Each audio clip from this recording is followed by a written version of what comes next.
Chicken షాపుల్లో కూడా చందాలు అడుక్కునే ఒకడొచ్చి ఇక్కడేమో వాగుతున్నాడు చూడండి.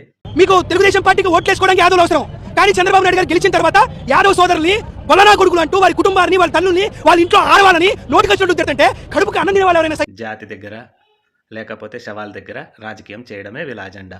రాష్ట్రం అభివృద్ధి బేకలేదు, ఏమీ బేకలేదు వీళ్ళకి. మొన్నెవరో కాపు కులం అన్నారు, ఈ పొద్దు ఈడు వచ్చి యాదవ కులం అంటున్నాడు. మొన్నెవరో వచ్చి నేను క్రిస్టియన్ అన్నాడు. మొన్న వచ్చి నేను దళితుణ్ణి అన్నాడు. వచ్చి ఇలాగే క్యాస్ట్ మధ్య దగాదాలు పెట్టేసి, విధవాదాలు పెట్టేసి, వాళ్ళకి కాకుండా చేసేసి వీళ్ళు కుర్చీ ఎక్కి కూర్చోవడము. ఇదే వీళ్ళ దగ్గర, వీళ్ళ రాజకీయం అంటేనే ఇదే. ఇంకొకటి మాట్లాడాలి ఈ యాదవ్ గురించి. ఒరే యాదవ, ఆ రోజు సిరి అప్పలరాజు కొడుకు యాక్సిడెంట్ చేసి చెప్పేసినప్పుడు నువ్వు ఎక్కడికి వెళ్ళావురా? యాదవ్ కులం అంటున్నావు కదా, ఎక్కడెళ్ళావురా?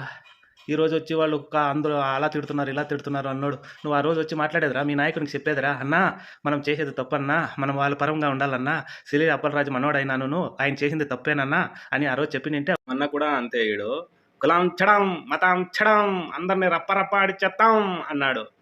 దేవుడు నోరిచ్చాడు కదా అని చెప్పేసి ఎవడో ఎత్తుకొచ్చి మైక్ నోరు దగ్గర పెడతాడు, వీడు వాగుతూనే ఉంటాడు. గడ్డి తినే నా కొడుకులంతా వచ్చి రాజకీయం చేస్తారు.